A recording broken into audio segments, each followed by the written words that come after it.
Welcome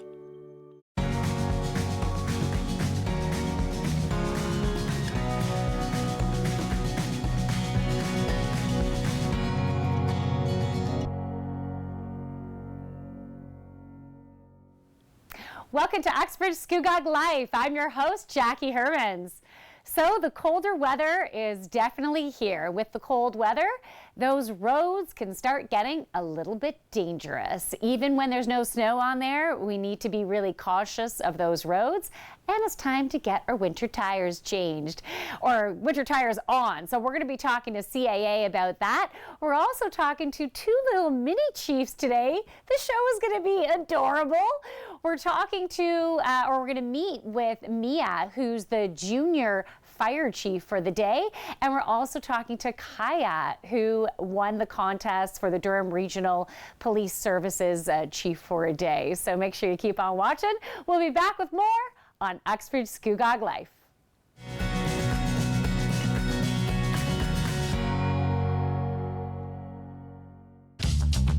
This program is brought to you by Ignite TV. Now you're in command. Visit Rogers.com for more details.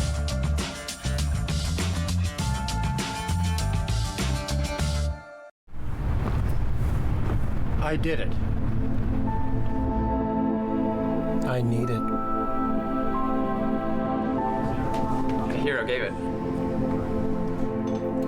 And I am alive. As an organ donor, you can save up to 8 lives and enhance the lives of 75 others. Please go to our website. Pledge a gift of life. You'll be glad you did.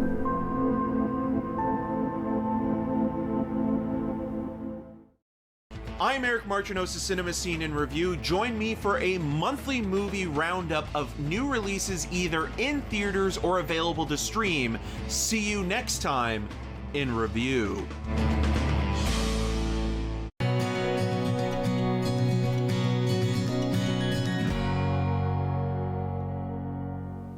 Welcome back to Uxbridge Scugog Life.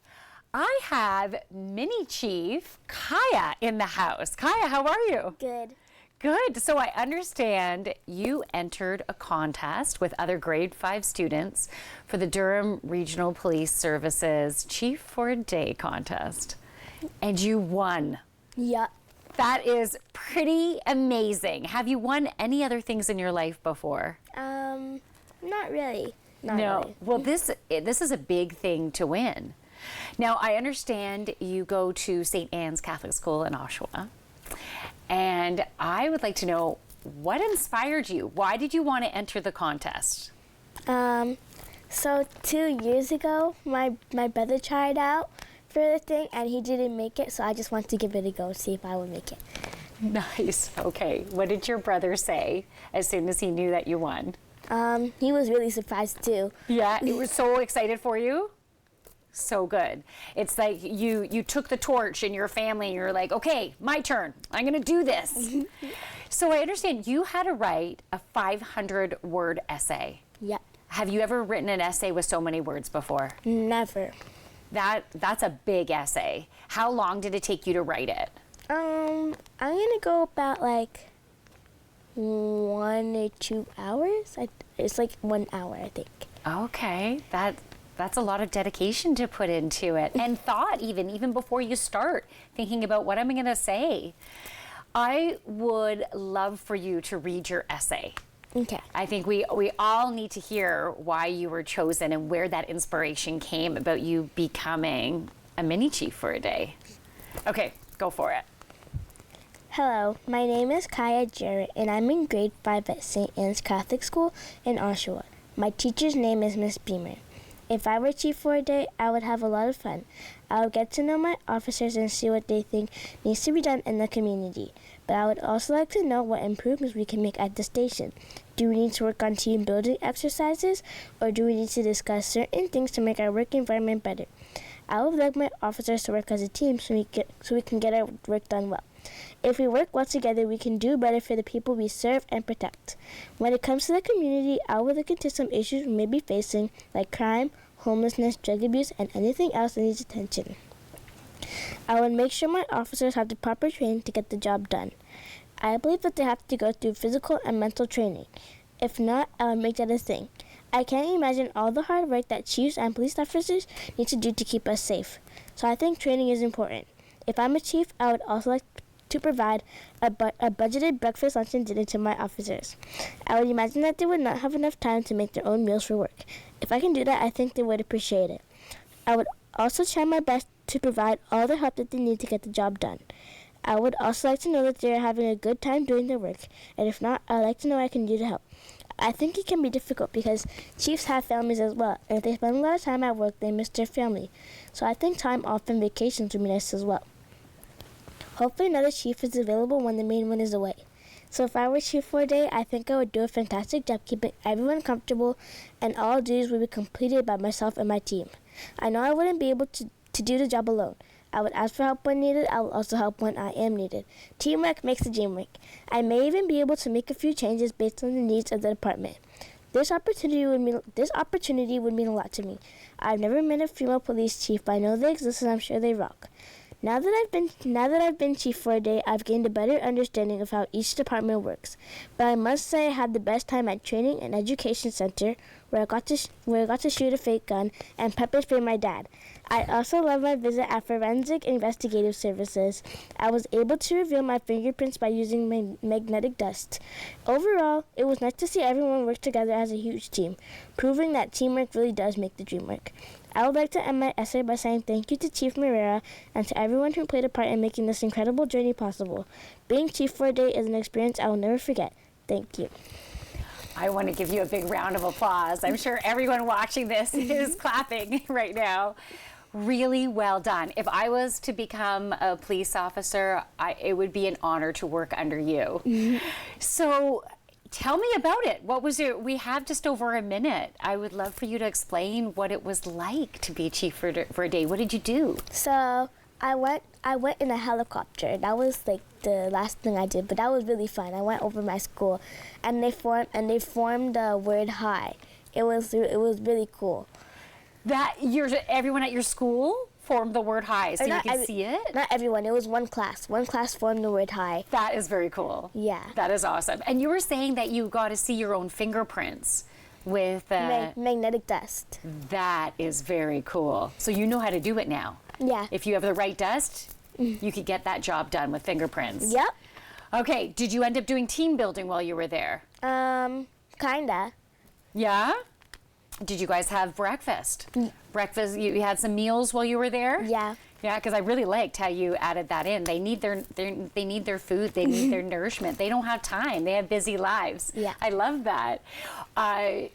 What's one thing that you would say to other grade 5 students for next year that would be applying? I would tell them to try their best and work hard. Nice. Whatever you put your mind to, you can do it. Yes. High five. Awesome. It was so great having you on the show, and congratulations. Whatever you're going to choose to do in your life, you will be successful. Thank you. We'll be back with more on Uxbridge Scugog Life.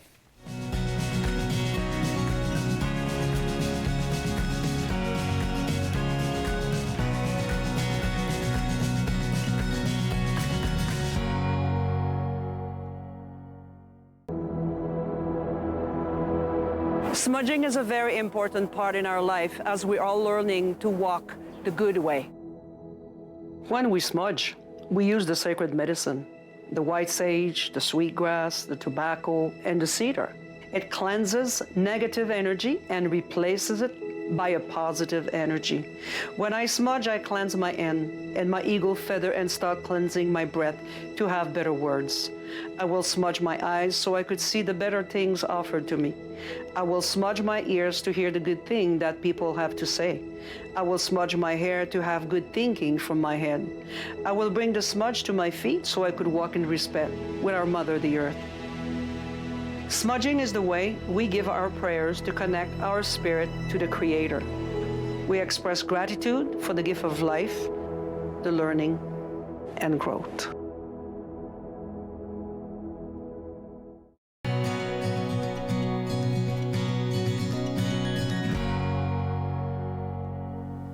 Welcome back to Uxbridge Scugog Life. I have the Scugog Fire Chief, Mark Burney, in the house. I also have Mia, who is the junior fire chief for the day. You won the contest. Yes. Junior fire chief of the day. Congratulations. Thank you. All right, so you go to Cartwright Public School, yes, and you are in grade 3. Yes. And the contest is from grade 3 to 5. And being in the youngest grade, you did such an outstanding job that you won. Yeah. Congratulations. What did you have to do for this contest? We had to make a poster showing, giving tips on fire safety. Can you explain what your poster is educating people about? With cooking in the kitchen and just being careful about it. Okay, good. So things to watch out for. Yeah. Do you happen to mention about having a lid close by? Never leave a stove unattended. Okay, that's beautiful. I need these reminders. I tell Mark some stories that makes him cringe. So it's really good that I have him on the show regularly. So with you winning the contest, what did you get to do? We got to go to Canadian Tire and I got on an amazing bike. And You won a bike. yeah. That is incredible. That is absolutely incredible. Okay, didn't mean to interrupt. What else did you do? We went to McDonald's. I got a free meal, and I got a $40 gift card. Oh my God. That is amazing. That is absolutely amazing. Were your parents with you? Was your family with you during this? For when we went to Canadian Tire, and for McDonald's they left because I had to go back to work. Oh, okay. But they were there for a portion of the time with you, which is great. I understand that you learned a really great skill using a fire extinguisher. Yeah. So what did you learn? I understand there's an acronym that you learned. What is that acronym? Pass. And what does the P stand for? Point. And then A? Aim. Yes. S? Squeeze. And then final Sweep. S? Sweep. That is fantastic. Now, I understand your role as junior fire chief is not quite complete. You have another assignment. Yes. And where is this taking place? For the Santa Claus parade. Amazing. Okay, I understand you'll be walking with Sparky in the Santa Claus parade and leading the parade. Okay, that is very exciting. Your whole experience with being junior fire chief for the day, has it inspired you to maybe consider fire services as a career? Yes, it has. Yeah? What have you been thinking? Lately I've more been thinking about how much firefighters help and just the big part they do in our town. Beautiful. You know what? I have a really close friend who's a woman, and she is she's a firefighter, and she acts as a chief sometimes too when her chief isn't there, and she is aspiring to be a full-time fire chief as well. And she absolutely loves it. She loves her job so much, being able to help others. I hope you don't mind. I want to ask Fire Chief Mark Burney a question. Why do you think doing this junior firefighter for a day, or chief for a day, is so important? Well, what we're doing is we're creating ambassadors to fire safety. And although Maya was the one that was selected in her class at her school, the fact that we went out to over 200 kids across the community to inspire them to think about fire safety, inherently we've got 200 more ambassadors for fire safety. That is incredible. That is amazing. And the fact that everyone needed to create this poster, it got them thinking, and then it probably got their family talking about it. 100%. Yes, right. It did. Yes, it did. Do you think by you doing this assignment or this contest that it also impacted your family and gave them some reminders about cooking safety?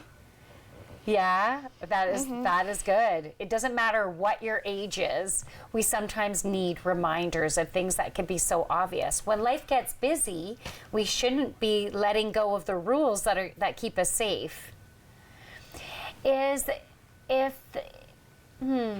you have any advice to give for future aspiring junior fire chiefs for the day? So maybe next year when other students are getting ready to enter this contest, what would you tell them?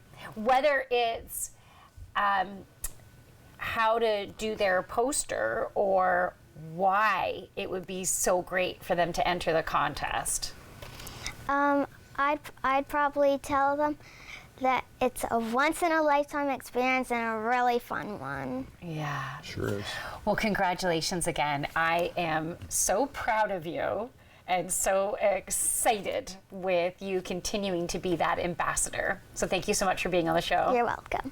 Thank you so much. Always good to have you on the show. You're very welcome. So we'll be back with more on Uxbridge Scugog Life.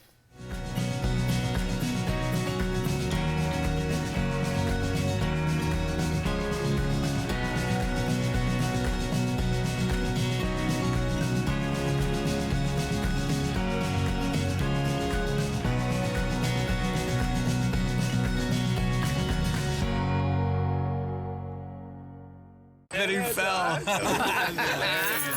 Whoa, I'm not driving. I'm way too stoned. How are you feeling, Veer? Oh, since we had that talk, I'm not driving tonight at all. What about you, Dave? You only had a couple of drinks. And only a couple of puffs. I don't drink and drive. No way I'm getting behind the wheel when I smoked weed, too. How are we getting home, then? Well, you can drive, Dave. Come on, Dave. Take one for the team, buddy. Don't let weed and alcohol influence your decision to drive.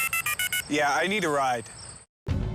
Hey, do you like movies? You know I do. That's why I see all of them. And if you want to know which ones you should see too, check out the latest Cinema Scene reviews and interviews. They're hot, fresh, and delicious, and they're online at rogerstv.com/cinemascene, popcorn not included. This offer is available everywhere. Tell your friends, be the first on your block to click rogerstv.com/cinemascene. It's so nice, we have to mention it twice.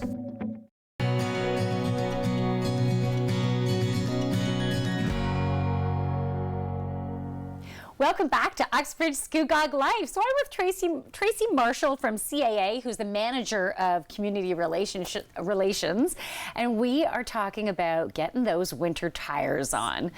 So what is the typical time of year we should be getting our tires? Like, is there a certain month, a certain day of the month? When do you recommend? It is the season right now to get those winter tires on. So as the temperature drops, we're looking at encouraging drivers to really book those appointments, or if you do put your winter tires on yourself, now's the time to do it. Okay. When that temperature gets to about 7 degrees consistently, that's the right time to do it, because that's when your all seasons are going to harden a little bit and not give you the same performance, whereas winter tires stay a little more flexible in the colder weather. Okay, I've never heard it explained that way before. Okay, so when your all seasons start to harden, it's basically not the pliable gripping that's happening, right? Yep. Okay. So the winter tires will stay more flexible, and that helps with traction and grip, right? So that grip on the road. What are other differences between all seasons and winter tires? It's that stopping distance as well. So it'll shorten the stopping distance on that on those wintry conditioned roads. There is also a peak snowflake icon on the side of a winter tire. So that's how you know that you're buying a winter tire. Okay. So you want to look for that. That means it's been specified for those sort of medium snow-packed conditions. Okay, and what are they doing with the treads differently with the winter tires in comparison to the all seasons? Yeah, it's a different compound that makes up the tire. So in terms of the tread height and things like that, I'm not 100% sure what the differences are specifically. I just know that the compound that makes up the tire is different, and that's what keeps it more flexible in the colder weather. Okay, so being that we're in North Durham, do you highly recommend winter tires as opposed to all seasons? Because I'm sure there's a lot of people who are driving in Toronto that just do all seasons all year round. So what's the difference with us being more north? Yeah, what we like to say is that winter tires are not just for snow. So winter tires are for winter roads. And speaking from experience, living in North Durham as well, it's very different when, say, you drive to work than when you drive home from work. You could turn down a different road and have a completely different sort of road condition, right? We've got ice, black ice, cold pavement, all those types of things. So if you are doing a tremendous amount of driving, even a little bit of driving, you know, these winters can change so quickly. It's just highly recommended to have that on to help with performance and stability. And again, that's sort of shortening that stopping distance. Right. Yeah. Yeah, accidents can happen even super close to home. It doesn't matter really the distance that you're going, right? It's not that the universe is like, well, you're close to home, so the roads are going to be great all the time for you. Yeah. Right. And you know, it's an investment. Winter tires are an investment. They can cost, you know, for a good set of 4, anywhere between $700 and $2,000, depending on if you need rims or not. But to your point, these collisions can happen, and you know, technology in cars is changing. You've got sensors, you've got rear cameras, so the cost of repair would probably be double, almost triple that. So, you know, if you think about it in those terms, it is an investment, but we're driving in winter for 5 months of the year. You know, it's your safety, it's your family's safety, and the safety of folks on the road that these winter tires really help with. Okay.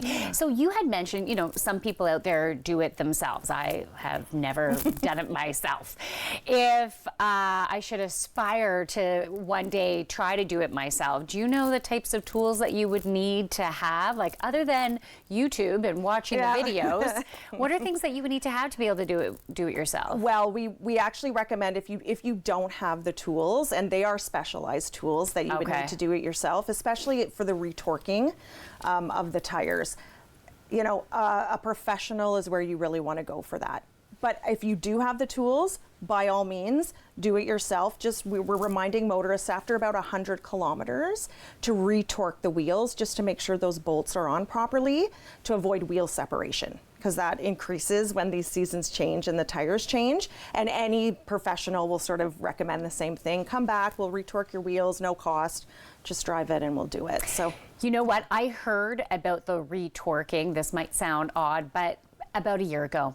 Wow, okay. And that, to me, is very surprising, unless I was just not paying attention to the mechanics that ended up putting my tires on, but I never knew that.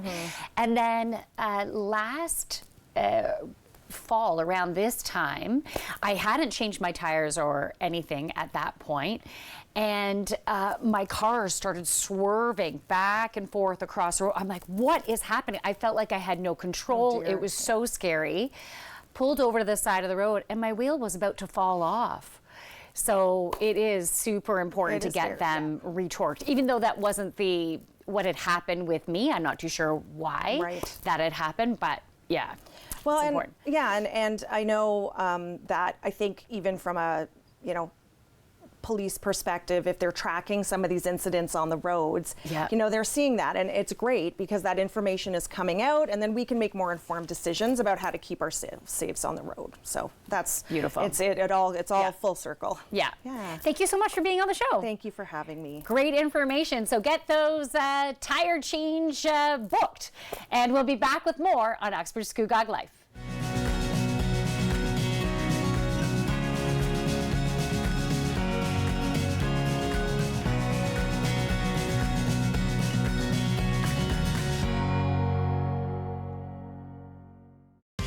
I'm Wendell Clark with a word about winning. We all know it takes a team effort in any sport and with any challenge. You can be a part of the winning team that shuts out impaired driving. Whether you're out on the town or just hanging out with friends, drink responsibly. Always have a plan for a safe ride home for yourself, your family, and your friends. You'll be helping to shut out impaired driving.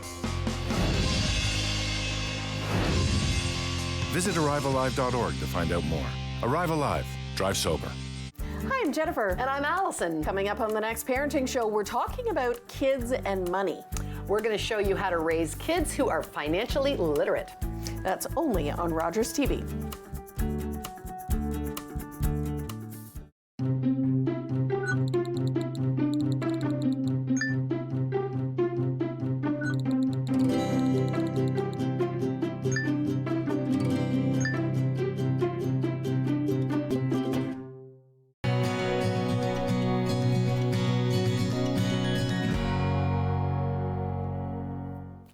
Welcome back to Uxbridge Scugog Life. So at the end of the show, I like to pull cards for inspiration to help you with the week. One just shot out.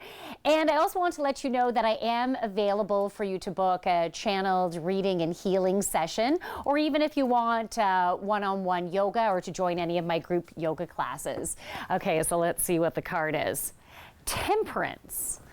I'm going to put it over here. So beautiful swan energy for this week. So new dreams and realms. When I think about the swan, I think about a couple of things. So they mate for life. And when they, you know, they have their partner, they go with them everywhere through life. What I'm getting this time with the swan is that it is about us going within and aligning with our higher self, the core essence of who we are. So it is taking the lessons from what we have learned in this lifetime. So going within, taking those lessons, creating the adjustment so you can move forward in a way that will be more in alignment than you ever have before. We need to stop taking other people's judgments into consideration, because other people will do things in their own unique way because they haven't lived life in the way you have. They haven't experienced what you have experienced, and they don't necessarily have the same quirky, beautiful uniqueness of who you are. So, and the long neck of the swan, I was going to say swine. The long neck of the swan is it's like that channel to that higher self. And it depends on your belief systems too, right? But I do believe that we've also have had different lifetimes. And I also believe that we can take things on through our DNA from our ancestors. So you might find you really, something is a button for you. You really react to certain things in your life, but you have no idea why, because you can't even think of a situation that you've experienced before as to why you would have that type of reaction. And that's where I think the ancestral lineage comes into play. So we really need to be curious about those emotions that come up in certain situations, or when you're needing to make a decision, you need to make a choice. It's really important for you to tune into your heart, what feels right for you. And also that sacral chakra, that playfulness, what's that unique creativity that you are, that you can apply to all of your decisions. So if you want to check out my website, you can visit thejoyfulyogini.ca, and you can also join me on Facebook for Uxbridge Yoga if you're interested in any of the yoga. We'll be back with more next week on Uxbridge Scugog Life. Thank you so much for watching.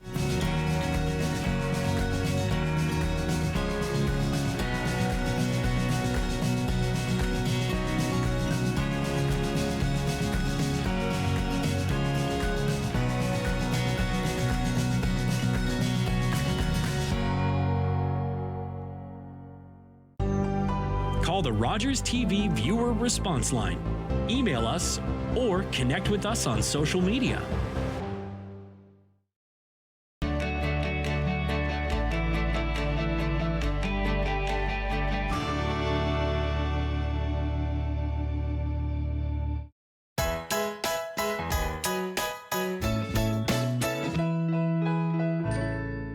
It's so convenient to grab a carton of milk. It took over 60 years to get to this point. It sounds odd, but if you didn't have a cow in the early 1900s, you'd rely on a family farm. The Weary family farm was one of the contributors to the production and distribution of our favorite cookie companion via scoop and pail or by bottle. Then, in the 1930s, with the demand for pasteurized milk, the Weary family partnered with 10 local farmers, raising the funds required for pasteurized